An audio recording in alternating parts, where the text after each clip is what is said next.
Assalamualaikum warahmatullahi wabarakatuh. Perkenalkan, saya Salis Nurpaya dengan kode NPM 1022139 dari kelas C2 Akuntansi. Pada video kali ini, saya akan membahas pemahaman saya selama pembelajaran pendidikan agama Islam di semester 2 ini. Al-insan atau manusia adalah makhluk ciptaan Allah yang diberikan banyak kelebihan dan keutamaan dibandingkan dengan makhluk Allah lainnya. Di antara kelebihan manusia adalah adanya fitrah, di mana manusia dapat menilai baik dan buruk tingkah laku masyarakat ataupun dirinya. Manusia pada dasarnya mengakui bahwa kewujudan pencipta merupakan sesuatu yang tak dapat diingkari. Allah sebagai pencipta Torob di dalam Al-Quran diakui oleh orang kafir sekalipun. Manusia secara umum mendapatkan perintah dari Allah untuk mengabdi kepadanya. Pengabdian kepada Allah adalah sebagai hasil dan akibat dari pengakuan kita kepada Allah sebagai pencipta.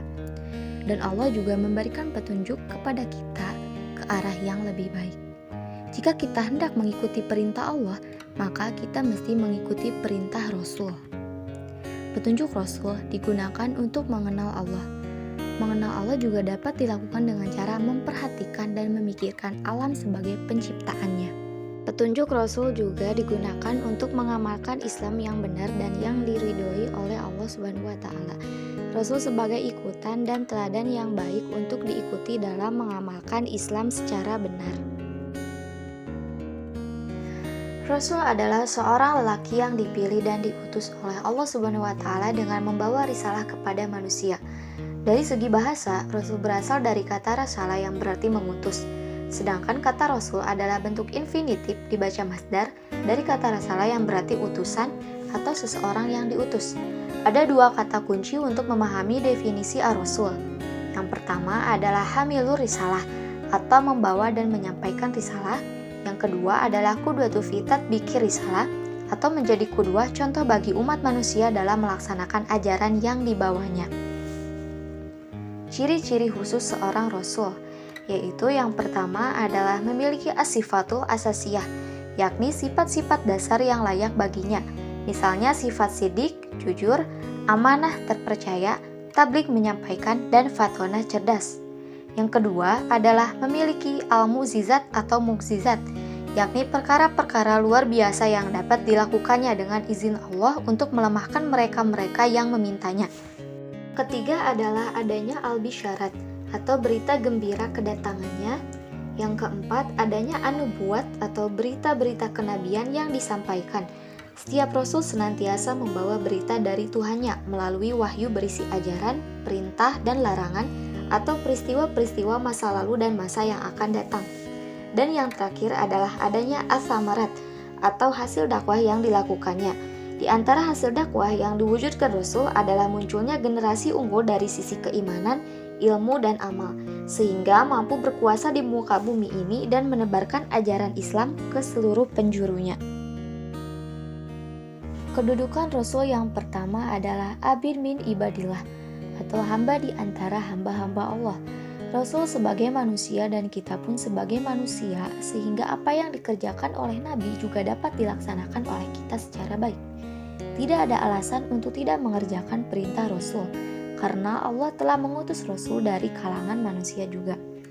Allah Subhanahu wa taala berfirman dalam Quran surat Al-Kahfi surat ke-18 ayat 110, yang artinya, katakanlah, sesungguhnya aku ini manusia biasa seperti kamu, yang diwahyukan kepadaku, bahwa sesungguhnya Tuhan kamu itu adalah Tuhan yang esa.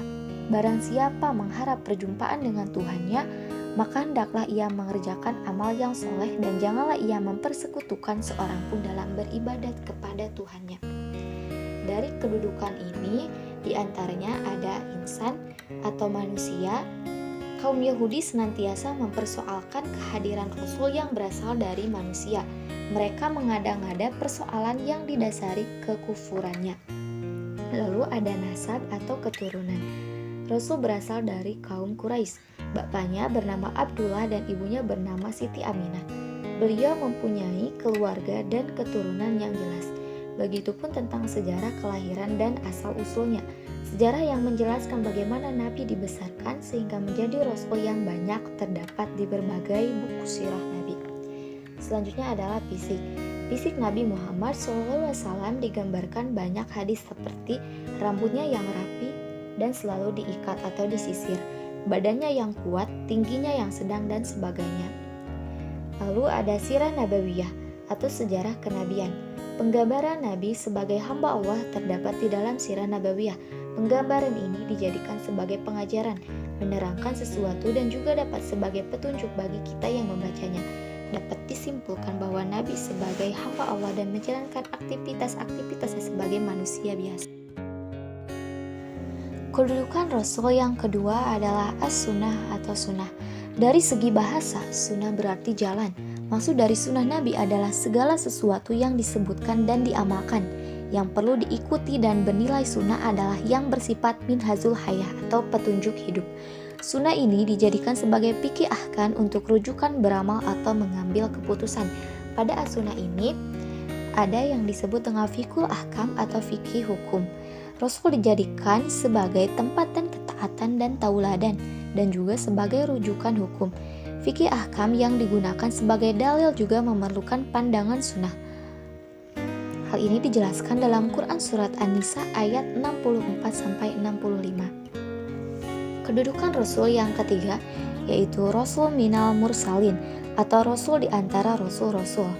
Nabi Muhammad SAW selain sebagai hamba biasa, juga sebagai Rasul yang mempunyai keutamaan dan ciri-ciri kerasulan. Ia seperti Rasul lainnya yang mempunyai mukjizat dan tugas-tugas mulia. Pada kedudukan ini, ada yang dinamakan tablik risalah atau menyampaikan risalah. Peranan Rasul yang utama adalah menyampaikan risalah Tuhan. Rasul membawa manusia untuk mengabdi kepada Allah Subhanahu wa Ta'ala, menyampaikan misi Islam dan memberikan contoh. Yang kedua, ada adaul amanah atau menunaikan amanah. Bukti bahwa Rasul menunaikan amanah ini adalah pengikut-pengikutnya yang setia dan menyebarkan dakwah kepada manusia. Yang ketiga adalah imamatul umat atau pemimpin umat. Pada hari kiamat, Nabi berperan sebagai umat. Ketika di hari perhitungan, di hari kiamat Nabi mempertanggungjawabkan umatnya. Yang keempat adalah dakwah nabawiyah atau dakwah kenabian. Al-Quran dan juga sirah banyak menjelaskan bahwa Nabi dari kedua ini muncul fikih dakwah yang sesuai dengan realitas, tuntutan, keadaan, dan respons setempat. Hal ini dijelaskan dalam Quran Surat At-Taubah ayat 40. Sifat-sifat Rasul yang pertama adalah al-basyariyatul kamilah atau kemanusiaan seutuhnya. Sebagai manusia biasa yang mendapatkan wahyu, Rasulullah SAW dan Rasul-Rasul lainnya tidak berhak mendatangkan hal baru yang tidak dikehendaki Allah. Sebagai layaknya manusia, Rasul-Rasul butuh makan, minum, beristri, berniaga, dan sebagainya. Sifat yang kedua adalah al-ismah atau terpelihara dari kesalahan dan dosa. Karena memiliki sifat basyariah atau kemanusiaan, maka Rasul mungkin saja pernah berbuat salah atau keliru, tetapi kesalahannya akan segera diluruskan oleh Allah sehingga ia terpelihara dan berlarut-larut dalam kesalahan dan dosa.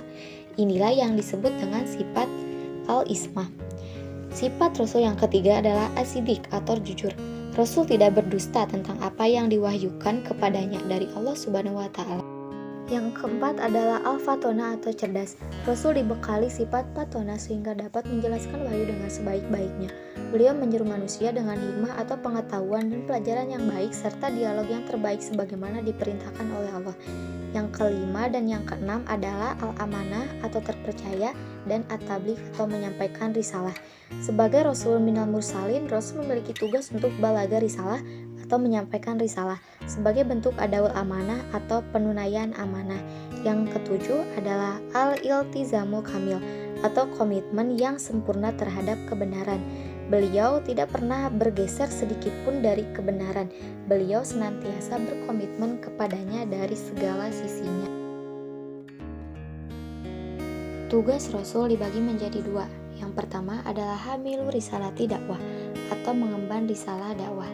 Dalam tugas ini, Rasul melakukan aktivitas dakwah agar umat manusia ma'rifatul khaliq atau mempelajari, mengetahui, dan mengenal Sang Pencipta, sehingga mereka bersedia beribadah hanya kepadanya. Kemudian, tugas Rasul yang selanjutnya adalah Rasul membimbing manusia tentang kaifiyatul ibadah atau cara-cara beribadah. Di dalam Al-Quran kita mendapati berbagai macam perintah ibadah, yaitu sholat, zakat, puasa, haji, dan lain-lainnya yang bersifat global. Kemudian Rasul menyeru manusia agar mengetahui dan mengamalkan Islam sebagai minhajul hayah atau pedoman kehidupan.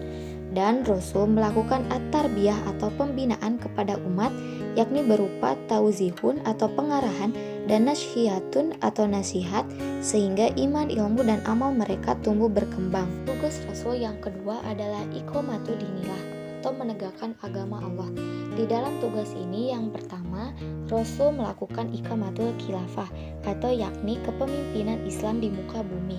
Hal ini adalah konsekuensi logis dari risalah tauhid yang harus disampaikannya ke seluruh penjuru bumi, meliputi seluruh bangsa yang ada di timur, barat, utara, dan selatan.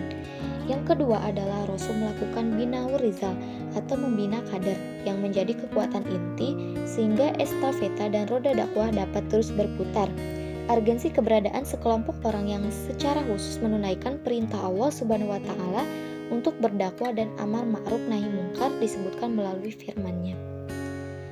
Yang ketiga adalah Rasul menggariskan minhajul dakwah atau metode, cara, dan prosedur dakwah untuk menjadi pedoman generasi penerusnya yang akan mengarungi dinamika medan perjuangan sehingga Islam akan tegak hingga akhir zaman.